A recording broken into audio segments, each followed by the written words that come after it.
Hey friends, you found this place, and I'm glad you did. This channel is nude still young, but every story whispered here grows darker with your support. So, hit that subscribe button if you dare, leave a like, share your thoughts in the comments. Every word you write keeps the shadows listening. Thank you for being here in the dark with me. Tell me, where are you watching from? The blood on my dashboard had dried to a dark brown crust hours ago, and I still couldn't remember whose it was. My name is Chris Martinez, and I've been a forest ranger at Blackwood National Forest for 8 years. Tonight marks my last shift. Not because I'm retiring or transferring. Tonight is my last shift because after what I've witnessed over the past 72 hours, I know I'll never set foot in these woods again. I'm writing this account while parked at the ranger station, doors locked, engine running, waiting for dawn. My hands won't stop shaking. Every shadow beyond my headlights makes me flinch, and that smell, that putrid rot and musk smell that's been following me, it's getting stronger. Let me start at the beginning, 3 nights ago, when everything was still normal. When I still believed the forest had rules that made sense, when I still thought I understood what lived in these mountains. It was a Thursday evening in late October. The temperature had dropped suddenly, bringing an early frost that made the forest floor crunch under my boots. I was doing a routine patrol along the northern access roads, the ones that wind deep into the heart of Blackwood where cell service dies and the GPS gets confused by the dense canopy. Most rangers avoided this sector after dark. Too isolated, too easy to get turned around. But I'd always felt comfortable here. The solitude never bothered me. That was before I learned what actually lived in that solitude. Around 9 p.m. I received a radio call from dispatch. A hiking group had failed to check in at their scheduled time. 3 people, 2 women named Olivia Chen and Rebecca Williams, and Rebecca's husband Tom. They'd registered for a 2-day backcountry camping permit and were supposed to radio in every 12 hours. They'd missed their evening check-in. Missing hikers weren't uncommon, especially in Blackwood. The forest covers over 400,000 acres of mountainous terrain, with elevation changes that can disorient even experienced outdoors people. Most times, hikers just lost track of time or their radio batteries died. We'd find them tired and embarrassed, but safe. Most times. But something felt wrong about this call from the start. Dispatch mentioned that the group's last known location was near Skeleton Ridge, a remote area in the northeast quadrant. The name alone should have warned me. Local indigenous tribes had avoided that area for generations, calling it cursed ground. Old-timers in town still whispered stories about hunters who'd gone missing there in the 50s and 60s. But I'd always dismissed such tales as superstition. I radioed back my confirmation and headed toward the ridge access trail. The drive took 40 minutes on winding dirt roads that grew narrower and more overgrown as I penetrated deeper into the forest. My headlights swept across towering Douglas firs and western red cedars, their massive trunks standing like silent sentinels. The mist was unusually thick that night, rolling across the road in waves that my high beams could barely penetrate. About a mile from the trailhead, my headlights caught something on the road. I slowed down, assuming it was a deer or elk. But as I got closer, my stomach dropped. It was camping gear. A backpack torn open, its contents scattered across the gravel. I stopped the truck and grabbed my flashlight, my breath forming clouds in the cold air as I stepped out. The backpack was expensive, one of those high-end hiking packs built to last, but it had been shredded, ripped apart with such force that the heavy-duty fabric looked like tissue paper. Camping supplies lay strewn everywhere, a compass, a water bottle, energy bars with deep puncture marks through the packaging, and a fleece jacket soaked with something dark that I initially hoped was mud. I keyed my radio. Dispatch, this is Ranger Martinez. I've located what appears to be gear belonging to the missing hikers. Situation may be more serious than initially assessed. Requesting backup. Static crackled back at me. Then nothing. I tried again. More static. The radio was dead. I checked my cell phone. No signal, which wasn't surprising this deep in, but the timing felt ominous. I was alone with whatever had destroyed that backpack. That's when I noticed the smell. Thick, organic, like a wet dog mixed with spoiled meat and something else. something primal that triggered an instinctive fear response deep in my lizard brain. The kind of smell that makes prey animals freeze. The kind that makes humans remember we weren't always at the top of the food chain. I swept my flashlight in, a circle, illuminating the dense wall of trees surrounding the road. The forest was too quiet. No insects, no rustling of small animals, no bird calls. Just an oppressive silence that seemed to swallow sound. And then I saw them, the tracks. They were massive, easily 18 inches long and 7 inches wide, pressed deep into the soft earth beside the road. Bipedal, 5 toes, with what looked like claw marks at the tips. The stride length was enormous, at least 6 feet between prints. Whatever made them was huge and walking upright. Bear, I told myself, has to be a bear standing on its hind legs. But I'd seen plenty of bear tracks in my 8 years at Blackwood. These were different. The toe arrangement was wrong, the shape was wrong, and bears don't walk exclusively upright for extended distances. I followed the tracks with my flashlight. They led off the road and into the forest, heading uphill toward Skeleton Ridge. Pieces of camping gear marked the trail, a shredded sleeping bag draped over a low branch, a cooking pot dented beyond recognition, and then something that made my blood run cold. A hiking boot, still laced, still containing a foot. I won't describe what I saw in detail. The human mind has ways of protecting itself from trauma, and mine chose to blur that memory into indistinct shapes and dark colors. But I knew immediately that I was no longer searching for missing hikers. I was now in a recovery situation, and possibly in danger myself. I should have returned to my truck right then. Protocol was clear: retreat, re-establish communication, wait for backup. But I kept thinking about the permit. 3 people. I'd only found remains from 1, which meant 2 others might still be alive, hiding somewhere in the darkness, terrified and injured. So I made a decision that probably saved my life, though I didn't know it at the time. I went back to my truck, grabbed my rifle, extra ammunition, flares, and my emergency beacon.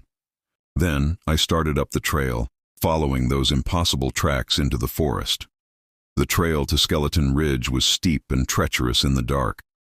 My flashlight beam bounced as I climbed, creating disorienting shadows among the trees. The smell grew stronger with every step, that nauseating musk that seemed to coat the back of my throat. I tried breathing through my mouth, but I could taste it then, thick and wrong. After about 30 minutes of hard hiking, I heard it for the first time. A vocalization unlike anything in my experience. It started low, almost below the range of human hearing, a rumbling that I felt in my chest before I actually heard it. Then it rose in pitch, becoming a whooping call that echoed through the mountains. It was followed by what I can only describe as wood knocking, loud, deliberate strikes against tree trunks that resonated through the forest like drum beats. The sounds came from multiple directions. They were communicating. There was more than one. I stopped walking, my heart hammering so hard I could hear blood rushing in my ears. Every instinct screamed at me to run. Instead, I slowly brought my rifle to a ready position and tried to control my breathing. I was a trained professional. I'd handled dangerous situations before. Aggressive bears, armed poachers, medical emergencies in remote locations. I could handle this. The forest went silent again, but it was a different quality of silence now. Not empty, but waiting, expectant. I had the overwhelming sensation of being watched by something with enough intelligence to remain perfectly still. Predator stillness, the kind that doesn't breathe, doesn't shift weight, doesn't give away its position until the moment it strikes. I forced myself to keep moving, slower now, checking behind me every few steps. The tracks continued uphill, occasionally crossing back and forth across the trail. At one point, I found where something had grabbed a 6-inch diameter tree and snapped it at shoulder height. If that shoulder was 10 feet off the ground. The break was fresh, sap still glistening in my flashlight beam. Whatever had done this had enormous strength and had passed through recently. Then I heard the screaming. A woman's voice, shrill with terror, coming from somewhere ahead and above me. It was joined by another voice, lower, shouting words I couldn't make out. They were alive. At least 2 of them were still alive. I abandoned caution and ran toward the sounds, crashing through underbrush, my flashlight beam jerking wildly. The screaming continued, desperate and raw, punctuated by those deep whooping calls that now surrounded me completely. I burst into a small clearing and finally saw them. Olivia and Rebecca were huddled against a rock face, their clothes torn, faces scratched and bleeding. Rebecca was screaming, pointing at the tree line. Olivia had a hiking pole held like a spear, her eyes wild. Between me and them, barely visible in the darkness beyond my flashlight's range, were shapes. Large, upright shapes that moved with a liquid grace that seemed impossible for their size. "Get down!" I shouted, raising my rifle. But I couldn't get a clear shot. The shapes moved too fast, weaving between trees with the ease of animals that knew every inch of terrain. I fired twice into the air, hoping the noise would scare them off like it would bears. The gunshots echoed through. Mountains then faded. For a moment nothing, then an answering roar that was so loud, so close, it felt like being hit by a physical wave. It came from directly behind me. I spun around and finally saw one clearly in my flashlight beam. It stood at least 9 feet tall, covered in dark brown hair that hung in shaggy masses. The face was a nightmare blend of ape and human, flat nose, heavy brow ridge, but eyes that held a terrifying intelligence. Those eyes caught the light and reflected it back, glowing amber in the darkness. Its mouth opened, revealing yellowed teeth, and the smell intensified so much I gagged. The creature took one step toward me, and I fired. The shot hit it in the shoulder, and instead of going down, it roared again and swung one massive arm. I dove sideways, but not fast enough. The back of its hand caught me across the ribs, and I flew 6 feet before hitting the ground hard enough to see stars. My rifle skittered away into the darkness. Through blurred vision, I saw it move toward me, each footfall shaking the ground. I fumbled for my sidearm, but my hands wouldn't cooperate. This was it. 8 years in the forest, and I was going to die on Skeleton Ridge, torn apart like that hiker whose boot I'd found. Then Olivia screamed, "Here!" and threw a rock that hit the creature in the head. It wasn't hurt, but it was distracted. Its attention shifted to her, and in that moment, Rebecca grabbed my arm and hauled me to my feet with surprising strength born of pure adrenaline. "Run!" she gasped. And we ran. I've never moved so fast in my life. The three of us crashed through the forest in complete panic, branches whipping our faces, roots trying to trip us. Behind us, the sounds of pursuit, heavy footfalls, breaking branches, and those whooping calls that seemed to come from all directions. There were multiple creatures herding us, I realized, driving us like prey. My radio crackled suddenly to life, startling me so badly I nearly fell. A voice distorted by static. "Chris, if you're reading. Emergency. Get out." Not safe. The transmission cut off before I could respond. But it had given me a bearing. The voice had been clearest when I'd been facing downhill. The ranger station had to be that direction. I grabbed Rebecca's shoulder and pointed. "That way! Don't stop for anything!" We ran for what felt like hours, but was probably closer to 20 minutes. My ribs screamed with every breath where the creature had hit me. Blood ran from dozens of cuts on my face and hands. But terror is an amazing motivator. Terror and the sound of something large and angry crashing through the forest behind you. We burst out onto the access road so suddenly that I actually fell, momentum carrying me into a painful tumble on the gravel. But we'd made it. We were out of the dense forest. My truck was somewhere back up the road, but I didn't dare try to reach it. Not with those things still hunting us. Rebecca helped me up again, and we started jogging down the road toward the main Forest Service route. Olivia was flagging, exhausted beyond her limits. Her breathing was ragged, and she kept glancing behind us with wide, terrified eyes. "What were those things?" she gasped. "What the hell were they?" I didn't answer because I didn't have an answer that made sense. Bigfoot was a legend, a myth, something for campfire stories and blurry photographs. It wasn't supposed to be real. It wasn't supposed to be an apex predator with pack hunting, intelligence, and a territorial aggression that made grizzly bears look friendly. We'd covered maybe half a mile when the road ahead of us was suddenly blocked. Another one stepped out from the tree line, this one even larger than the first. It stood in the middle of the road, illuminated by moonlight, and I got my first clear look at a living specimen. It was massive, easily 800 pounds of muscle and matted fur. The arms hung down past its knees, ending in hands with thick curved fingers.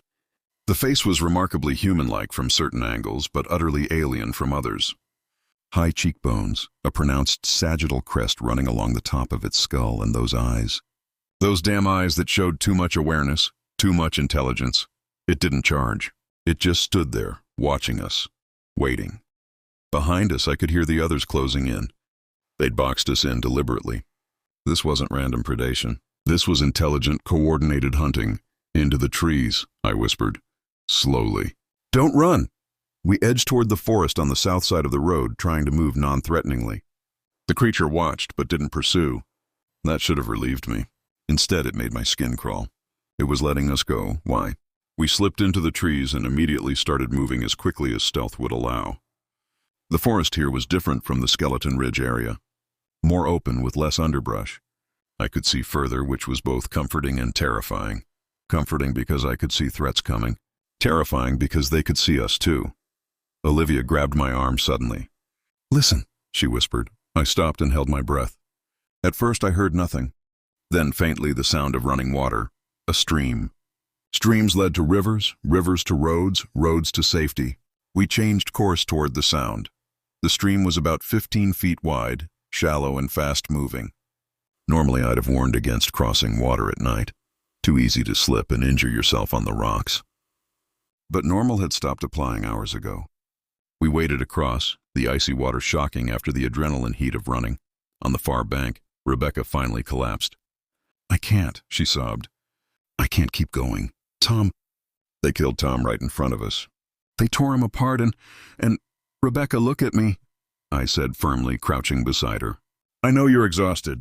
I know you're terrified, but we're maybe 2 miles from help. 2 miles. You can do 2 miles. What if they follow us across? Olivia asked, scanning the far bank nervously. They won't, I said, surprising myself with the certainty in my voice. But some instinct told me I was right. These creatures were territorial. We'd crossed some invisible boundary, left their hunting ground. They'd let us go. I was wrong. We made it another mile before the attack came. No warning this time, no vocalizations or wood knocking. 1 second we were walking along the stream bank, the next second something hit Olivia from the side like a freight train. She flew into a tree with a sickening crack, and when she hit the ground, she didn't move. Rebecca and I scattered in opposite directions. Pure instinct, no conscious thought.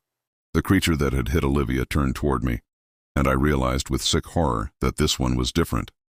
Larger, darker, with scars crisscrossing its face and chest. This was the alpha, the leader, and it had been stalking us the entire time, waiting for the perfect moment. I pulled my sidearm and fired 3 shots center mass. The muzzle flashes lit up the forest in strobing snapshots. The creature recoiling, fur and flesh exploding from the impacts, its face twisting in rage and pain. Then darkness as I stopped firing, my ears ringing from the gunshots. For a heartbeat, nothing. Then it roared, and the sound was so full of fury and agony that I actually felt sorry for it, even as I knew it was about to kill me. It charged, and I emptied the rest of my magazine. At least 2 more shots hit. I saw the impacts, but it didn't slow down. At the last possible second, I dove into the stream. The current caught me and pulled me downstream, water filling my mouth and nose. I tumbled over rocks, my body slamming into submerged obstacles, but I didn't fight it. I let the water carry me away from that thing, away from its territory, away from death. I don't know how long I was in the water. Eventually, I managed to grab an overhanging branch and haul myself onto a muddy bank. I lay there shivering, coughing up water, checking myself for injuries. Miraculously, nothing seemed broken. Badly bruised, definitely hypothermic, but functional. I was alone. Olivia and Rebecca were gone, probably dead, definitely beyond my help now. Guilt crashed over me, almost as cold as the water had been.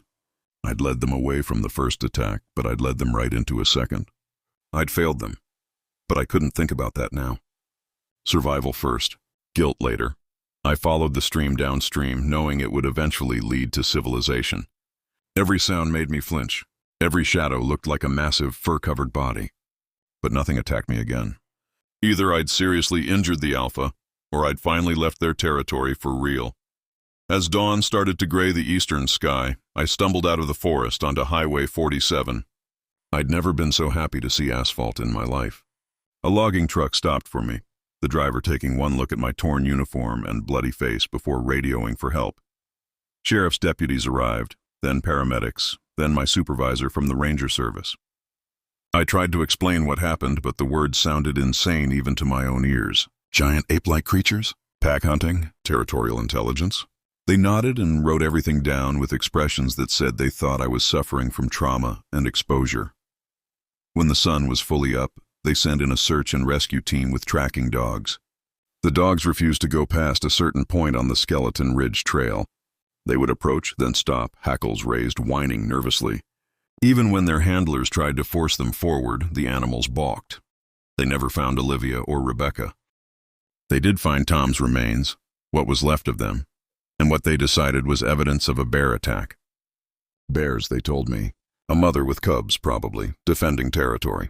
Aggressive and dangerous, but natural, explainable. The backpack, the tracks, my injuries, the destroyed camping gear. All cons. Stent with bears, they said. My story about bipedal creatures was trauma. My mind trying to process a terrifying bear encounter by making it something else. Something that felt more controllable because at least it was intelligent. Could be reasoned with in theory. They put me on administrative leave. Mandatory counseling. Medication for anxiety and PTSD. Everyone was very understanding, very sympathetic, and completely convinced I'd suffered a psychological break. 3 days later, I'm sitting in my truck at the ranger station, engine running, all my belongings packed. I'm not crazy. I know what I saw. I know what hunted us through those woods, and I know it's still up there, in the remote areas of Blackwood, living in the spaces between our hiking trails and forestry roads. The indigenous tribes were right. Some places are cursed. Some places belong to things that were here long before us and will be here long after. Things that don't want to be discovered, studied, or proven. Things that enforce their privacy with violence when necessary. As I'm writing this final entry, I can see morning hikers gathering at the trailhead, excited for their weekend adventure in beautiful Blackwood National Forest. They're laughing, checking their gear, taking selfies. They have no idea what lives in those mountains, what watches from the deep forest where humans rarely venture. Part of me wants to warn them, to tell them about Skeleton Ridge, about the screaming, about the last moments of Tom and Olivia and Rebecca. But what would I say?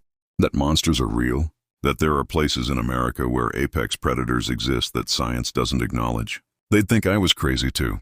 Maybe I am crazy. Maybe it was bears and trauma and hypothermia-induced hallucinations. Maybe. No, I can't let myself think that way. Because if I convince myself it wasn't real, I might come back someday. I might let my guard down. And these things, they remember. I saw intelligence in those eyes. They remember threats. They remember prey that escaped. The sun is fully up now. I should go. Leave Blackwood in my rearview mirror and never look back. Start over somewhere flat and treeless. Somewhere I can see threats coming from miles away. But before I do, I'm leaving this account, uploading it to every platform I can think of. Because people deserve to know. Hikers and campers and hunters deserve to know that when you go deep enough into certain forests, when you cross invisible boundaries into territories that predate human civilization, you're not alone. You're being watched, and sometimes you're being hunted. If you ever find yourself in Blackwood National Forest, stay on the marked trails. Don't camp past the designated areas.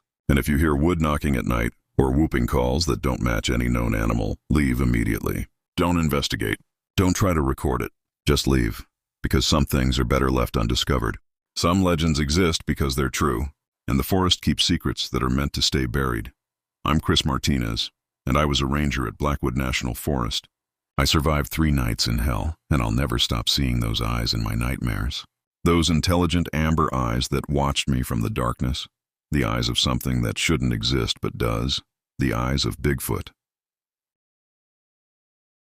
The blood trail started at their empty campsite and led directly into the darkest part of the forest, where my flashlight beam simply disappeared into nothing.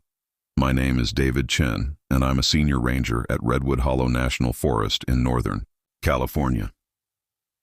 I've worked these mountains for 12 years, and I thought I'd seen everything until 5 days ago when 3 hikers went missing, and what I discovered during the search made me realize that some people who enter these woods were never meant to be found. The emergency call came through at 2:15 p.m. on a gray Thursday afternoon. I was at the ranger station finishing reports when my radio crackled to life with dispatch coordinator Maria's voice cutting through the static. "Dave, we have a critical situation. 3 hikers failed to check in. They're 4 days overdue, and the family is frantic." 4 days overdue. That's not good. That's never good in terrain like Redwood Hollow, where the elevation changes can kill you and the weather turns violent without warning. "Who are we looking for?" I asked. Already grabbing my emergency pack and checking my supplies, Chris Brennan, Olivia Martinez, and Rebecca Cole, all experienced hikers in their late 20s. They filed a 7-day backcountry permit for the northern wilderness sector near Devil's Canyon. Devil's Canyon.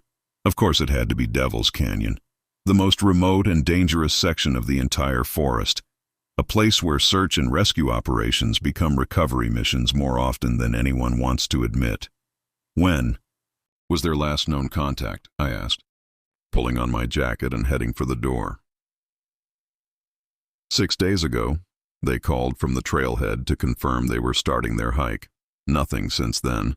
Cell service dies about 2 miles in, as you know. I knew Devil's Canyon. Better than most, because I'd pulled 3 bodies out of there over the years. Experienced climbers who'd made one wrong step. Hunters who'd gotten turned around in the endless maze of ravines and ridges. People who thought they understood. Wilderness until wilderness showed them otherwise. I'm heading out now. Contact Sheriff's Department and get a search team assembled. We'll need at least 6 people. Dogs if available, and medical evac on standby. Copy that. Dave, be careful up there. Weather Service is calling for storms tonight. I signed off and climbed into my truck, mind already running through search protocols and likely scenarios. 4 days was a long time. People could survive that long without food easily enough. But dehydration kills fast in the mountains, especially if they were injured or lost. The drive to the Devil's Canyon trailhead took 90 minutes on increasingly rough forest roads. The last 20 miles were barely maintained gravel tracks that wound through old-growth redwoods so massive they blocked out the sky. I'd always loved this forest. The way light filtered through the canopy in golden shafts. The smell of pine and earth. The sense of timeless peace that settled over everything. But there was something else here too. Something that revealed itself only in certain moments when you were deep enough and alone enough to feel it watching. The indigenous Yurok people who'd lived here for thousands of years had stories about the deep forest, about creatures that walked upright like men but were not men. Beings they called the Elder Brothers, who demanded respect and distance, spirits or animals depending on who told the story, but always dangerous, always to be avoided. I'd heard those stories from my friend Joseph, a Yurok elder who sometimes helped with search and rescue operations. He'd warned me years ago about certain areas where people disappeared more often than statistics could explain. Places where even experienced outdoorsmen got disoriented and frightened. Devil's Canyon was one of them. That place has teeth, Joseph had told me over coffee one winter morning. Not the kind you can see, but the kind you feel. My grandfather said his grandfather avoided that canyon. Said, something lived up there that didn't want to be disturbed. Something that took people who wandered too far into its territory. I'd nodded politely and filed it away as cultural mythology. Interesting but not relevant to my job. I was a man of science and protocols. I dealt with hypothermia and broken ankles and bear encounters, not supernatural guardians of the forest. That was before I saw the footprints. I reached the trailhead parking area and immediately noticed the vehicle. A blue Subaru Outback with camping gear visible through the rear window. The doors were locked and everything looked normal except for one detail that made my skin prickle. All 4 tires had been slashed, not flat from age or punctures. From the rough road, deliberately cut with something sharp. Deep gashes that had completely deflated the rubber. Someone or something had made sure this vehicle wasn't going anywhere. I radioed it in and started examining the scene. No signs of struggle in the parking area, no blood or torn clothing, no indication of what had happened except those methodically destroyed tires. The trailhead itself looked normal. The wooden sign marking the beginning of the Devil's Canyon Loop Trail stood weathered but intact. The path led into dense forest and disappeared after about 50 yards where the terrain started climbing steeply. I shouldered my pack, checked my GPS and radio, and started up the trail. The search team wouldn't arrive for at least 2 hours, but I couldn't wait. 4 days overdue meant every minute counted. The first mile was standard hiking. Steep but manageable, the trail well marked and maintained. I made good time, calling out every few minutes, "Chris, Olivia, Rebecca, this is Ranger Chen with the Forest Service. If you can hear me, make noise." Nothing but wind in the trees and the distant call of a raven. At the 2-mile mark, I found the first piece of evidence. A hiking pole lying across the trail. Expensive aluminum with a cork grip. It hadn't been there long because it wasn't covered in needles or dirt. I picked it up and examined it. The wrist strap had been torn, not unbuckled, torn with enough force to break the nylon webbing. Someone had lost this while moving fast or struggling. 20 yards further, I found a water bottle, then a granola bar wrapper, then a fleece jacket tangled in bushes. Beside the trail, all belonging to the missing hikers based on the descriptions their family had provided. They were leaving a trail, but not intentionally. This was the scattered debris of people running or being chased. The hair on the back of my neck stood up as I realized what I was looking at. Panic flight. Something had terrified them badly enough that they'd dropped gear and run without regard for preparation or safety. I picked up my pace, following the trail of abandoned items, a stuff sack, a headlamp, a camping pot with a dent in the side like it had been thrown or used as a weapon. Then the trail items stopped, and I found something that made my blood freeze. Tracks massive. Tracks pressed deep into the soft earth beside a creek crossing. Bipedal prints at least 16 inches long and 7 inches wide with visible toe impressions and a stride length that was impossibly long. I'd seen bear tracks countless times. I'd seen wolf and mountain lion and elk and deer. I knew every animal in this forest and their sign. These didn't match anything in my experience. The prints were too human-shaped to be bear, but far too large to be human. The stride pattern showed something walking upright consistently, not occasionally, like a bear might. And the depth of impression suggested incredible weight. I knelt down and examined one print closely. 5 toes clearly visible, a ball of the foot, an arch, a heel, all the elements of a human footprint, but scaled up to monstrous proportions. My rational mind tried to find explanations, someone wearing fake feet to scare hikers, a hoax or prank. But the tracks led both directions, along the creek for at least 100 yards, and the impression depth was consistent. This would have required elaborate preparation for what possible purpose. I took photographs with my phone and used my boot for scale. Then I noticed something else that made my mouth go dry. There were multiple sets of tracks, at least 3 different individuals based on size variation, one set noticeably larger than the others. They moved parallel to each other along the creek bank before converging. At a point where the ground was heavily disturbed, branches were broken, bushes flattened. And there in the mud was something that looked horrifyingly like a handprint, 5 fingers with distinct knuckle impressions. But the palm was 8 inches across, and the proportions were wrong. The fingers too thick. The thumb positioned differently than human anatomy would allow. I'd found something impossible. My radio crackled. "Dave, this is base. Search team is en route. ETA 90 minutes. And what's your status?" I keyed the mic, choosing my words carefully.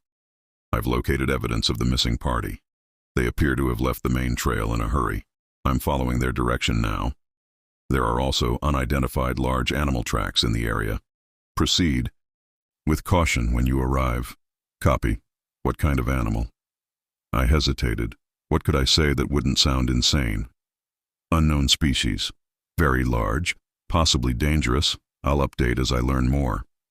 I followed the tracks upstream, moving slower now because the trail was getting rougher, and my sense of unease was growing with every step.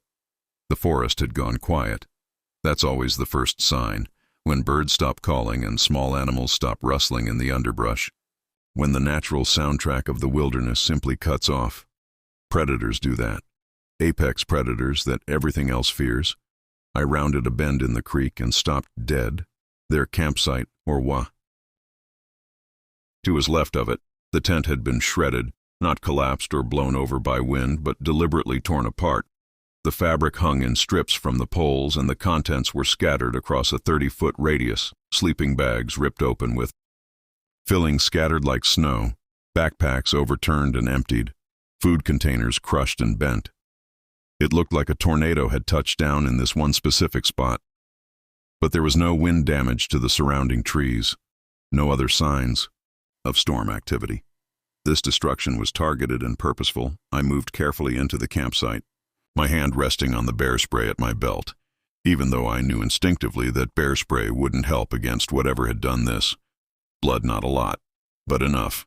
Dark stains on the tent fabric and sleeping bags, drag marks in the dirt, leading away from the tent. And then I saw it, a shoe women's hiking boot size 7 or 8, still laced, lying on its side near the cold fire pit. I picked it up with shaking hands and felt the weight. There was still a sock inside, and the sock was still attached to something. I dropped it immediately and stumbled backwards, fighting the urge to vomit. This was now a recovery mission, not a rescue mission, at least for one of the 3 hikers. But where were the others? And what had happened here? The drag marks led into the forest away from the creek, heading uphill toward the ridge. I should have waited for backup. Protocol was clear about not pursuing alone, especially in a potentially dangerous situation. But something drove me forward, maybe professional responsibility, maybe morbid curiosity, maybe the desperate hope that 2 of the 3 might still be alive somewhere needing immediate help. He followed the drag marks through increasingly dense underbrush. The trail was easy to follow because whatever had moved through here was large enough to simply push vegetation aside after about 200 yards.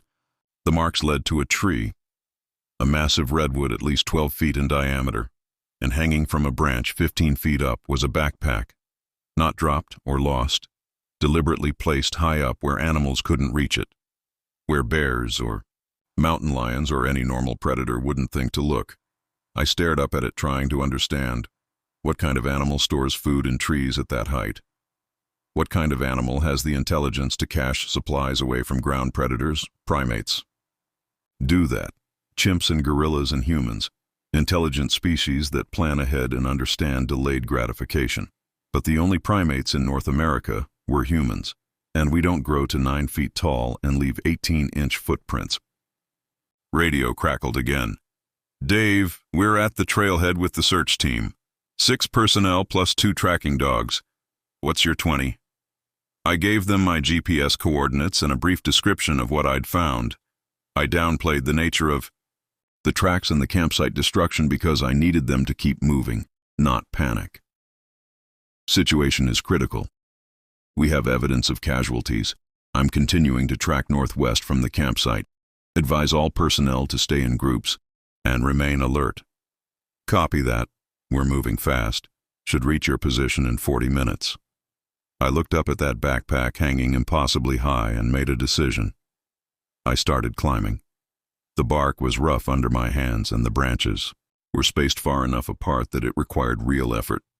At 10 feet up, I grabbed the backpack strap and pulled it free. It was heavy, fully loaded with supplies. I lowered it carefully and climbed back down. Inside, I found Chris Brennan's wallet and ID, Olivia Martinez's phone, dead battery, and a journal. I opened the journal to the last entry, dated 4 days ago. The handwriting was shaky, words trailing off at the end. "Something is watching us. We all feel it. Chris saw it this morning through the trees, massive and dark and walking upright. We thought it was another hiker at first, but when he called out, it ran faster than anything that size should move. We're packing up and heading back to the car. Rebecca is terrified. I'm too. We keep hearing sounds at night, wood knocking and howls that don't match any animal we know.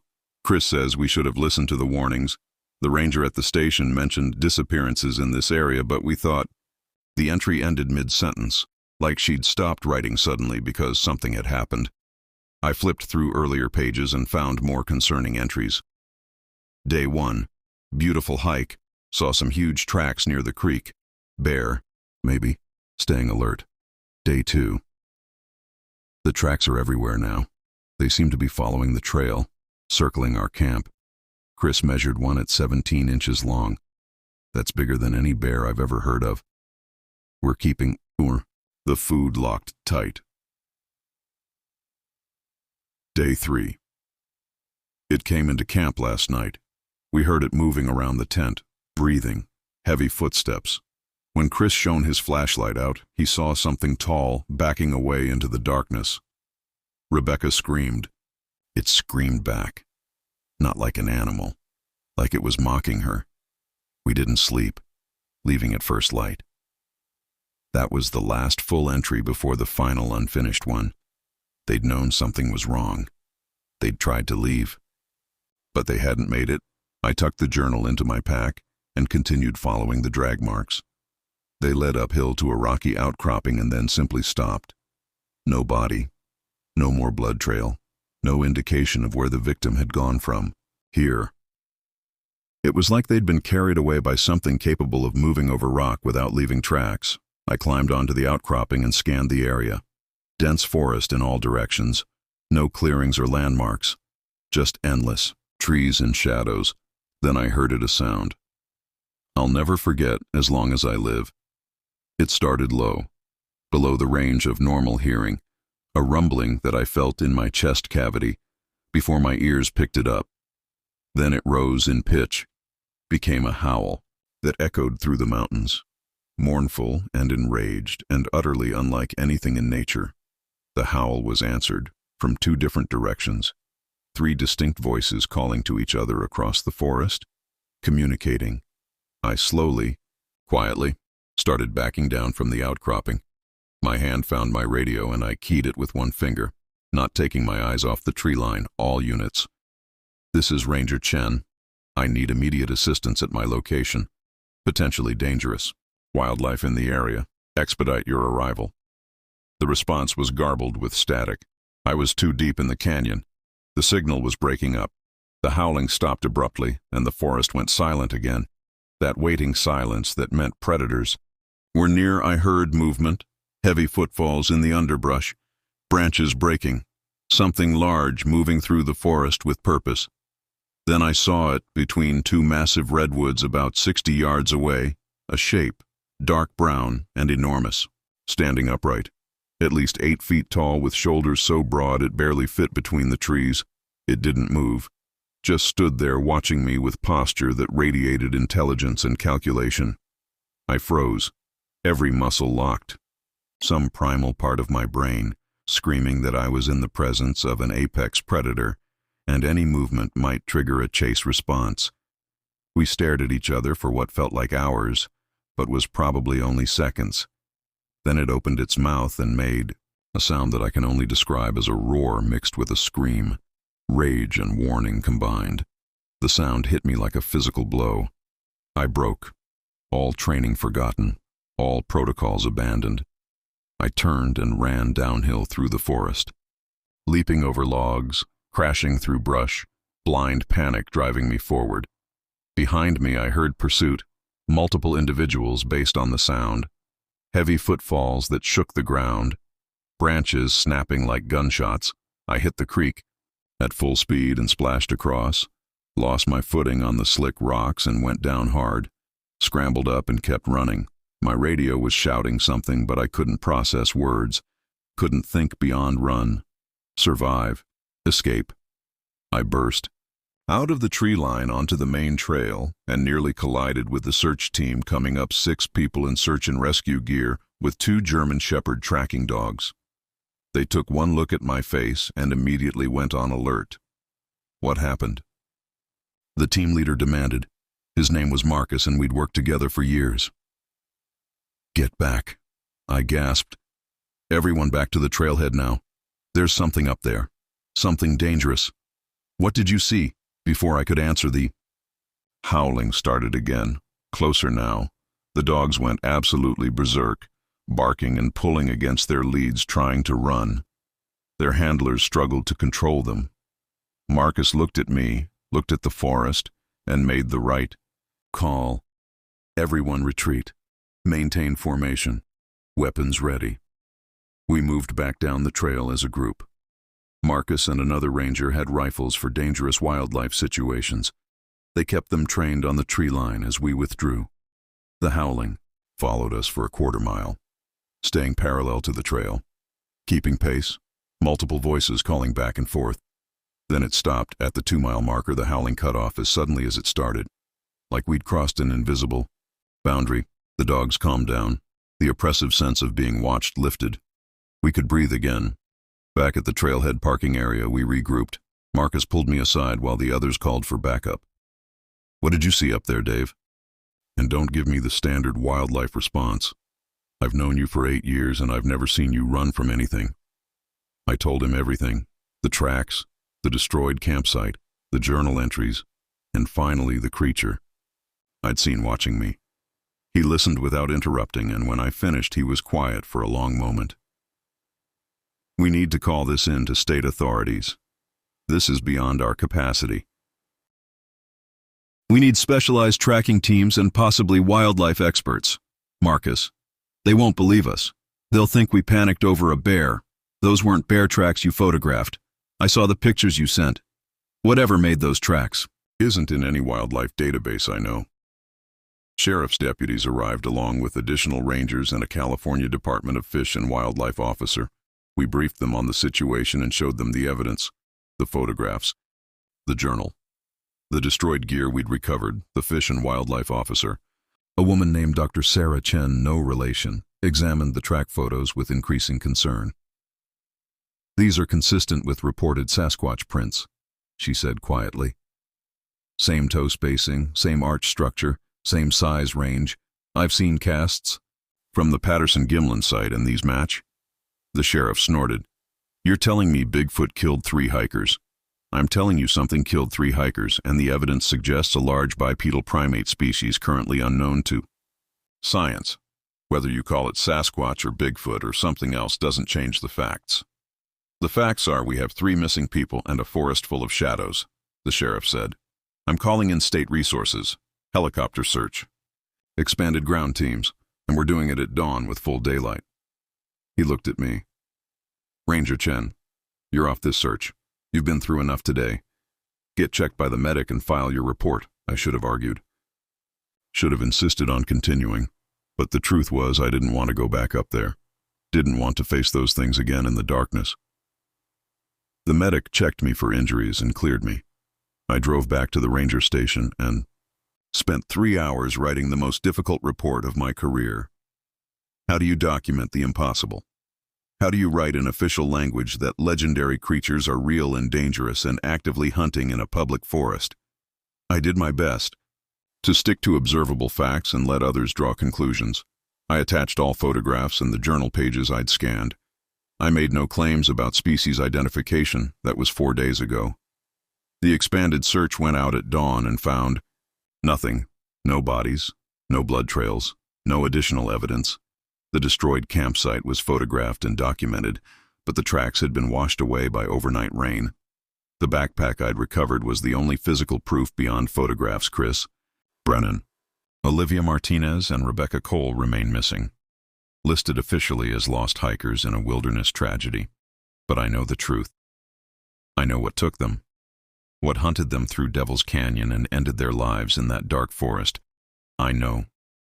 Because last night I received a package at my home address. No return address, no postage marks, just left on my doorstep. Inside was Olivia's phone, the battery now charged. There was one new video file dated the night of the attack. Watched it once and I'll never watch it again. The footage is dark and shaky, filmed from inside the tent. You can hear breathing and whispered voices. Then the tent starts shaking. Something is outside. Something big. Chris's voice. "What the hell is that?" Rebecca screaming. The tent tears open and the camera falls. You see a glimpse of something massive and dark reaching in. Then the video cuts to black, but the audio continues. Sounds I can't describe, won't describe. The video ends after 2 minutes. I reported the package to authorities but kept the phone. I couldn't let anyone else see that footage. Couldn't let their families know exactly how they died. I've requested a transfer to a different forest. Somewhere. Flat with no deep wilderness. Somewhere those things don't live. My last day at Redwood Hollow is next week. Joseph visited me yesterday. The Yurok elder who'd warned me years ago about Devil's Canyon. He sat across from me and studied my face, with ancient eyes. "You saw them," he said. Not a question. I nodded. "My people have coexisted with the Elder Brothers for thousands of years. We give them space. We respect their territory. We don't speak of them to outsiders because outsiders always want to hunt or study or prove. 3 people are dead," I said. 3 people entered sacred ground despite warnings, ignored signs, pushed deeper when they should have turned back. The Elder Brothers protect their home. It's not evil. It's nature. Nature I can understand. Bears and wolves and mountain lions. This is something else. This is older nature. First nature. The kind that existed before humans decided they owned the world. He stood to leave and paused at the door. "Don't go back there, Dave. Don't let curiosity or duty pull you into those mountains again. You were allowed to leave once. That's mercy. There won't be a second time." He was right. I'm leaving Redwood Hollow, and I'm never coming back. I'm taking with me the knowledge that legends are sometimes truth, that mysteries exist we're not meant to solve, that some places belong to things that were here first and will be here long after we're gone. If you ever visit Redwood Hollow National Forest, stay on marked trails, don't camp in Devil's Canyon, and if you hear howling that doesn't match any animal you know, leave immediately, because they're still up there, in the deep forest, watching, waiting, protecting their territory with ancient fury Chris. Olivia and Rebecca learned that lesson too late. I learned it just in time, and now I'm sharing it with you. Believe it or not. But if you ever find yourself in those mountains and feel eyes watching from the shadows, if you see tracks, too large to be explained, if you hear wood knocking in the darkness, run, don't investigate, don't film, don't try to prove anything, just run and pray they let you leave, because the Elder Brothers of Redwood Hollow don't forgive trespassing, and they never leave witnesses, except for one terrified ranger who they allowed to escape so he could deliver a warning. This is that warning: the forest has teeth, and it's always hungry. The handprint on the cave wall was too large to be human and too fresh to be ancient, and the blood that outlined each finger was only 3 hours old when I found it. My name is Chris Dalton, and I'm the head ranger at Whispering Pines National Forest in the Cascade Mountains of Washington State. I've been doing this job for 4 years now, since I left the logging industry after the accident that took my wife Emily from me. She died when a widowmaker fell during a routine timber harvest and crushed her under 3 tons of old-growth pine. We'd been married for 6 years, and she was 8 months pregnant with our first child, a daughter we were going to name Grace. I became a ranger because I couldn't stand the sound of chainsaws anymore, couldn't bear the smell of fresh-cut timber or the sight of falling trees. I thought protecting the forest instead of destroying it might give me some kind of redemption or peace, or at least let me sleep through the night without seeing Emily's face in my dreams. Some nights it works, most nights it doesn't. Whispering Pines covers nearly 500,000 acres of dense forest and deep ravines and limestone cave systems that stretch for miles underground. The caves are what make this place special and dangerous in equal measure. Over 200 mapped caverns with countless more unexplored passages that go down into the mountain like veins into flesh. The Chinook people who lived here before white settlers arrived had names for these caves that roughly translate to the mouths that swallow light, and the hollow places where the old ones sleep. Their shamans warned against entering certain caves and marked them with red paint, and carved symbols that you can still find if you know where to look. The elders said something lived deep in the mountain, something that walked like a man but wasn't a man, something that sang in the darkness and stole voices from those who heard it. They called it by many names, but the one that stuck in my memory was the Bone Singer, because it supposedly made music from the remains of its kills. I'd always dismissed those stories as mythology until 3 weeks ago, when everything I thought I knew about this forest turned out to be catastrophically wrong. It started on a Tuesday morning in late September, when the first autumn storms were rolling in from the Pacific, and the temperature had dropped enough that you could see your breath in the dawn air. I was at the ranger station doing paperwork when dispatch called with a routine missing person report. Chris, we've got 2 hikers overdue from a cave exploration trip. They were supposed to check in yesterday. Evening and never made contact. I grabbed my incident report pad and started taking notes. Names and details. Rebecca Walsh, 29 years old, experienced spelunker from Portland. She's been caving for 8 years and knows her stuff. Brought her own gear and filed all the proper permits. And the second person, Olivia Tran, 26, Rebecca's girlfriend, and cave photography specialist. They were documenting the Crystal Cathedral system for a National Geographic article, Crystal Cathedral, that made my stomach tighten. It's one of the deepest and most complex cave systems in Whispering. Pines with multiple levels and passages that haven't been fully mapped. Beautiful but deadly if you don't know what you're doing. We lose at least 1 caver a year in those tunnels. When did they enter the system? Day before yesterday around noon. They had a 48-hour permit and were supposed to radio in every 12 hours. Last contact was at midnight 2 nights ago when Rebecca reported they were setting up camp in the main cathedral chamber about 2 miles in 24 hours overdue in a deep cave system. That's bad. Dehydration and hypothermia can kill you fast underground where the temperature never rises above 50 degrees and water drips constantly from the limestone ceiling. I'm heading out now. Get a backup team assembled and have medical standing by. Also contact the regional cave rescue unit and put them on alert. Copy that. Chris, one more thing. What? Rebecca's last radio message was strange. She said they were hearing sounds. In the tunnels. Voices singing. She wanted to know if there were other cavers in the system. Were there? No, they had the only permit for that area. The cave was supposed to be empty. I felt ice water run down my spine. Voices singing, in the caves where no one else should be. The Chinook stories flickered in the back of my mind, but I pushed them away. Probably just acoustic effects. Sound does weird things in limestone formations. I'll check it out. I loaded my truck with caving gear and emergency supplies and headed toward the Crystal Cathedral trailhead. The drive took 90 minutes through increasingly remote forest roads until I reached the marked parking area where Rebecca and Olivia's vehicle sat. Alone.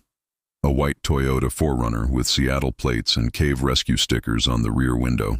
Everything looked normal from the outside, but when I checked the doors I found them unlocked with the keys still in the ignition. Their phones were on the dashboard, both showing dozens of missed calls from worried family members. Experienced cavers don't leave their vehicle unlocked with valuables inside. They especially don't leave their phones behind when those phones might be their only emergency contact method. Something had made them abandon standard safety protocols. I grabbed my gear and headed up the trail toward the cave entrance. The path wound through old-growth forest where the trees were so massive and closely spaced that full daylight never reached the ground.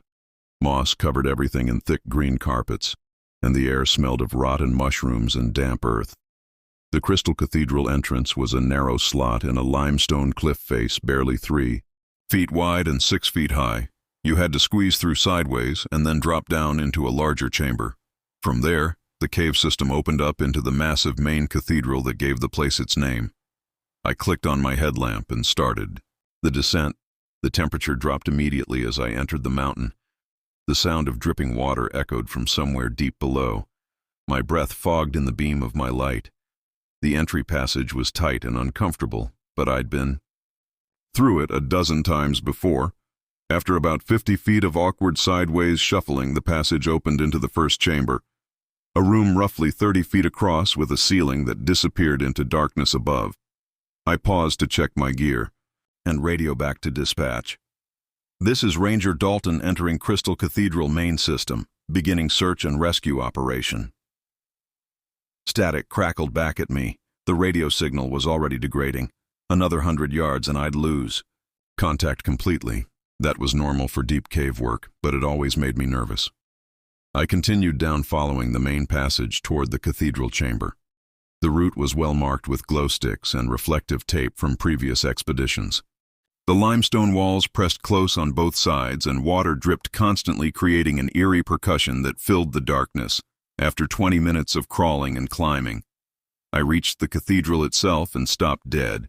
It's called the Crystal Cathedral because the main chamber is enormous, over 200 feet high and 300 feet across, and the ceiling is covered in massive calcite formations that look like frozen waterfalls or pipe organs. When you shine a light up at them, they sparkle and reflect, creating the illusion of being inside a geode. But what stopped me wasn't the natural beauty. It was what someone had done to it. The entire chamber was covered in markings, not modern graffiti or explorer.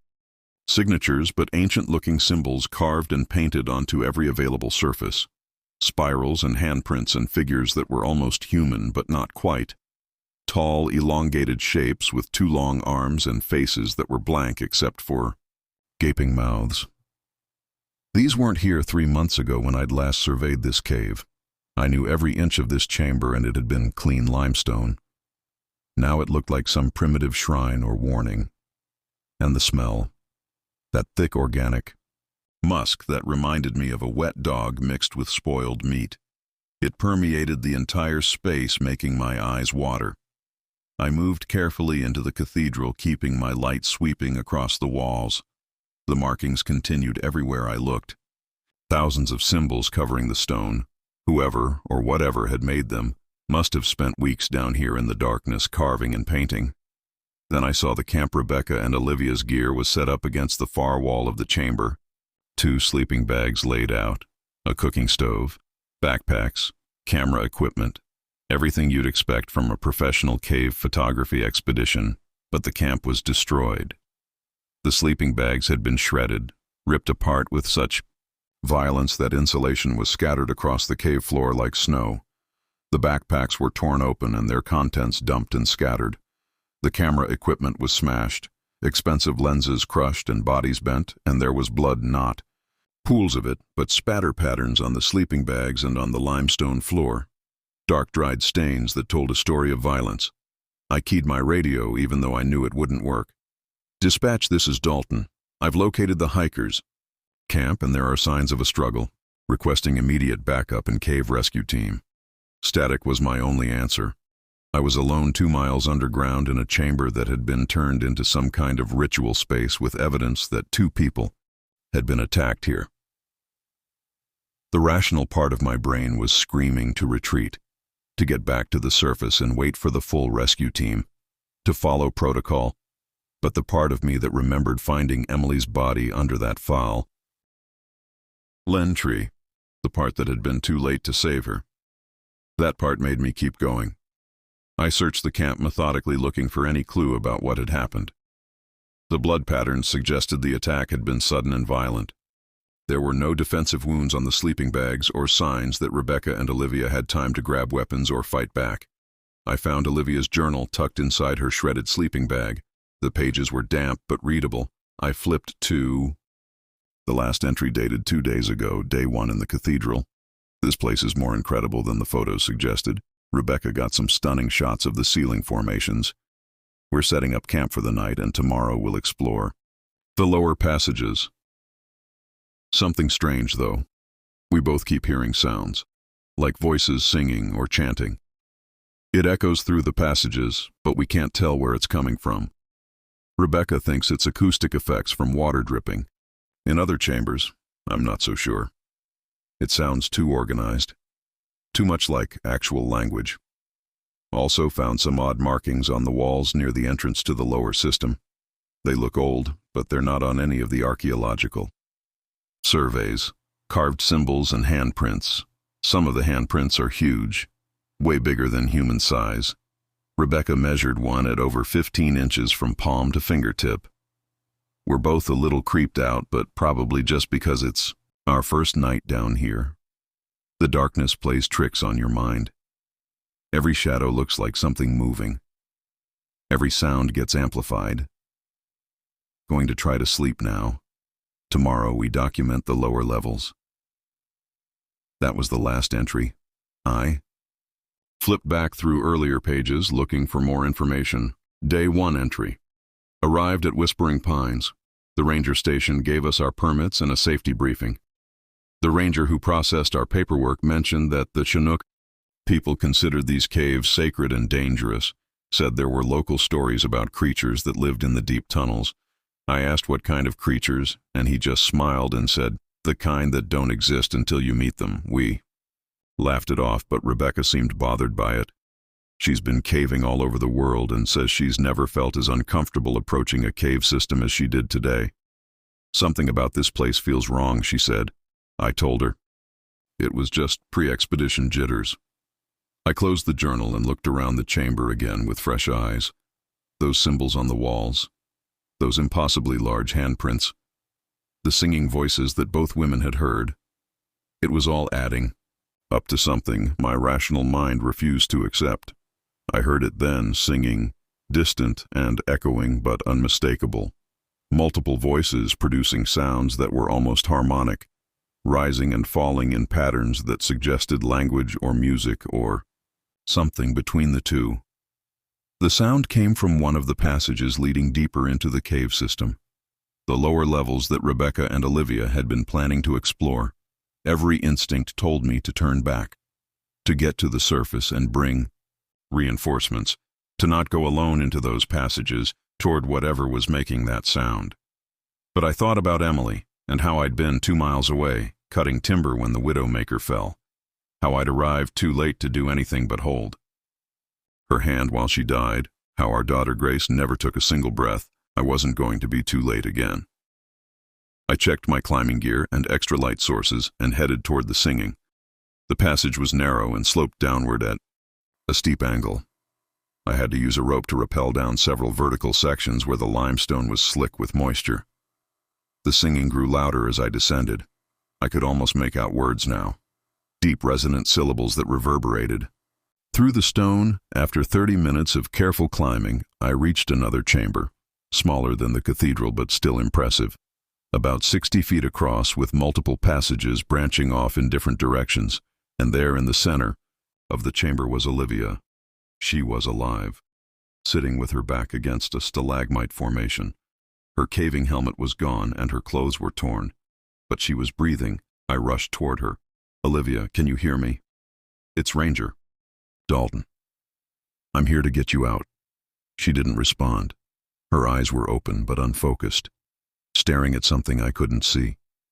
Her lips were moving like she was speaking, but no sound came out. I knelt beside her and checked for injuries. She was hypothermic and dehydrated, but I couldn't find any major trauma. No broken bones or serious bleeding. "Olivia, where's Rebecca? What happened to you?" Her lips kept moving silently. I leaned closer, trying to read her lips or hear any whisper of sound. Then she grabbed my arm with surprising strength and pulled me close. Her mouth was right next to my ear and she whispered one word: "Run." The singing stopped. The entire cave went silent, that oppressive silence that means predators are near, the kind of quiet that makes small animals freeze and pray. Species Bolda helped Olivia to her feet. She was weak and could barely stand, but the fear in her eyes was giving her adrenaline. We had to move now. That's when I heard the footsteps, heavy, deliberate footfalls coming from one of the passages, something large moving through the darkness toward our position. I grabbed my flashlight and pointed it toward the sound. The beam cut through the blackness, illuminating rough limestone and columns of flowstone. Then I saw them. Eyes, multiple sets of eyes, reflecting my light back at me from different heights and positions. Amber eyes that glowed like an animal's but positioned wrong. Too high off the ground. Too intelligently spaced. The singing started again, but now I could tell it wasn't singing at all. It was vocalization, communication. These things were talking to each other in sounds that human ears interpreted as music, because we had no frame of reference for what we were actually hearing. The closest pair of eyes moved forward and entered the range of my light. I saw it fully for the first time, and my mind struggled to process what my eyes were showing me. It stood, at least 9 feet tall on 2 legs with a body covered in dark matted fur. The proportions were wrong for any known ape. Arms too long, shoulders too broad, head too large and elongated. The face was the worst part. It had features that were ape-like and human-like and completely alien all at once. A flat nose, heavy brow ridge, prominent jaw. But the eyes held an intelligence that was unmistakably sentient. This wasn't an animal. This was something else, something that thought and planned and communicated, something that had lived in these mountains for thousands of years while humans convinced themselves it didn't exist. It opened its mouth and made that singing sound again. Up close I could. Here it wasn't random. There was structure and pattern. It was language. Behind it I could see others. At least 4 more shapes moving in the darkness. They'd surrounded us. Olivia was whispering prayers or curses or goodbye. I couldn't tell which. Her fingers dug into my arm hard enough to bruise. The creature took a step closer and I saw its hands. Massive hands with thick fingers and opposable thumbs. Human hands scaled up to nightmare proportions. One of those hands could crush a human skull like an egg. I did the only thing I could think of. I grabbed a flare from my pack and lit it. The chemical fire burst to life with a brilliant red glare that filled the chamber. The creatures recoiled from the light, shrinking back into the passages, their vocalizations changing from singing to something like alarm calls. Move. I shouted to Olivia, and we ran. I held the flare high as we scrambled back toward the rope I'd used to descend. Behind us the creatures were following but slowly, testing the range of the light, probing for weakness. We reached the rope, and I helped Olivia clip in. Climb. Don't stop. I'm right behind you. She started up, slower than I would have liked, but moving. I kept the flare between us and the pursuing creatures. They stayed at the edge of the light, watching with those amber eyes, waiting. When Olivia was halfway up the rope, I followed.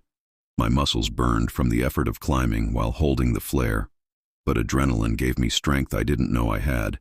We made it back to the cathedral chamber, and I immediately headed for the main exit passage. Olivia was barely conscious now. I half carried her through the narrow sections. My flare was burning down. Maybe 5 minutes of light left. Behind us the singing started. Again, they were still following, herding us toward the exit.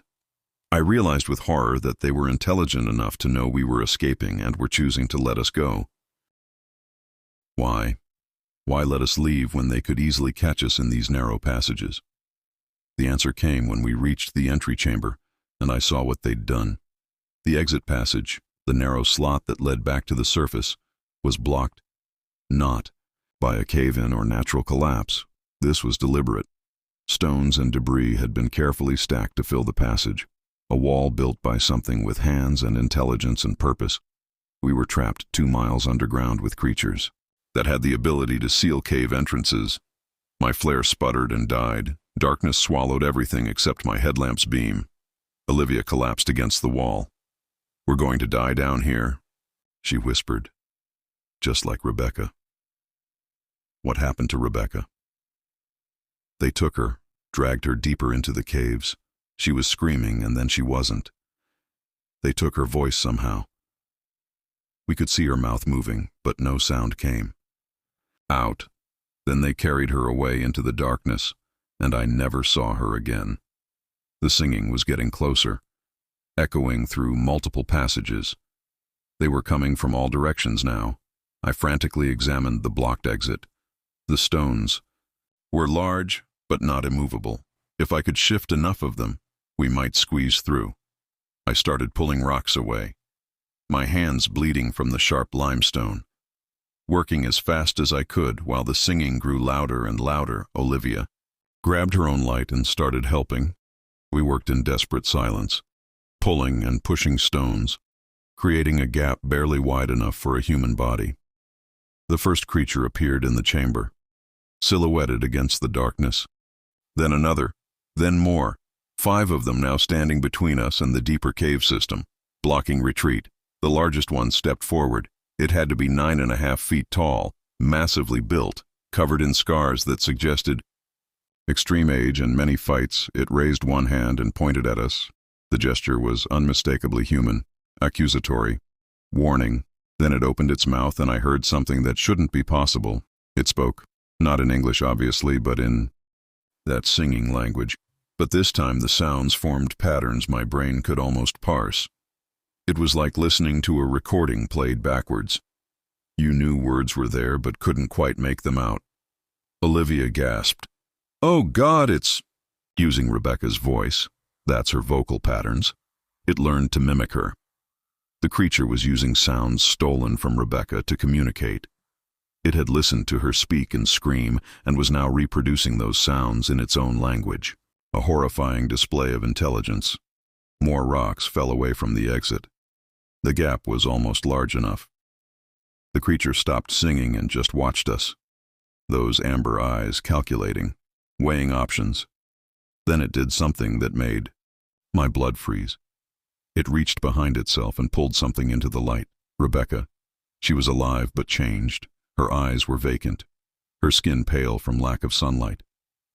And when she opened her mouth to scream, no sound emerged.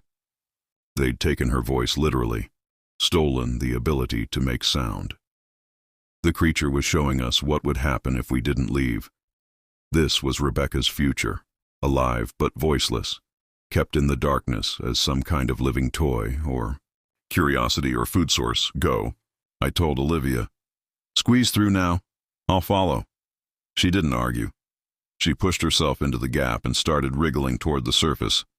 I could hear her gasping and crying as she scraped through. The creatures watched, but didn't move. They were letting us go. Warning delivered, territory defended. I took one last look at Rebecca, tried to memorize her face so I could tell her family what happened. Then I pushed myself into the gap. The rocks pressed against my ribs and back. I could barely breathe. For a horrible moment I thought I was stuck, wedged in stone 2 miles underground. But then I was through and crawling toward dim light filtering down from the surface. Olivia was ahead of me, moving faster now that freedom was close. We burst out of the cave entrance into afternoon sunlight that felt like a physical blow after hours in total darkness. We didn't stop. We ran down the trail toward the parking area. Ran until our lungs burned and our legs gave out. The backup rescue team found us an hour later, collapsed on the trail 1/2 mile from the cave. We were hypothermic and dehydrated and bleeding from dozens of cuts. They rushed us to the hospital where we spent 2 days under observation. Olivia told the authorities everything. They didn't believe her. They thought she was suffering from trauma and oxygen deprivation. They convinced themselves that Rebecca had fallen into an unmapped passage and couldn't be recovered. They sealed the Crystal Cathedral entrance with concrete and steel bars, put up warning signs, declared it too dangerous for public access. But I know the truth. I know what lives in those caves, what has always lived there, what the Chinook people tried to warn us about for generations. They're real, not myths or legends or misidentified bears, real intelligent beings that have claimed the deep places of the earth as their territory, and they're not just animals acting on instinct. They're sentient. They build barriers and communicate and make decisions. They capture humans for reasons we can't understand. Rebecca is still down there. I know it. Alive but voiceless. In the darkness. And there's nothing I can do to save her. Just like there was nothing I could do to save Emily or Grace. I left Whispering Pines 3 weeks ago. Requested immediate transfer. I'm working at a coastal park now. Flat terrain, no caves, no mountains, no darkness. But I still hear the singing sometimes when I close my eyes. That alien music that isn't music. Those stolen voices forming words in a language older than human civilization, Olivia calls me sometimes, usually late at night when she can't sleep. She's quit cave exploration completely, moved back in with her parents, goes to therapy 3 times a week. Do you think she's still alive? She asks me. I lie and say no, that Rebecca died quickly, that what we saw was shock and trauma making us imagine things, but we both know the truth. The bone singers have her, deep in the mountain, in chambers that have never seen light.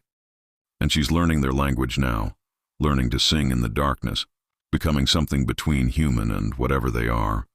Sometimes I think about going back, organizing a team, going in with lights and weapons and determination, rescuing her, or at least giving her peace. But then I remember those amber eyes watching us from the darkness, that massive hand pointing in warning, those voices that could steal sound itself. Some people can't be saved. Some places can't be explored. Some truths are better left buried in the deep places where the old ones sleep. The Chinook were right all along. The rocks do sing. They sing with the voices of the missing. They sing warnings that we're too arrogant to hear. And if you ever find yourself in Whispering Pines National Forest, if you see a cave entrance with Chinook symbols carved around it, if you hear singing coming from inside the mountain, walk away. Don't investigate, don't explore. Don't think you're smart enough or prepared enough or special enough to be the exception, because you're not. The bone singers are patient. They've waited in darkness for thousands of years. They can wait for you too, and when they take you, when they drag you into chambers that exist outside of maps and GPS coordinates, when they steal your voice and keep you as a curiosity in their alien kingdom, no one will believe the truth about what happened to you. They'll say you fell, got lost, made a mistake. They'll never admit that something older and stranger than human civilization still lives in the hollow places, still protects its territory, still remembers when these mountains belong to them alone. I'm Chris Dalton, and I failed to save Rebecca Walsh. I live with that failure every day.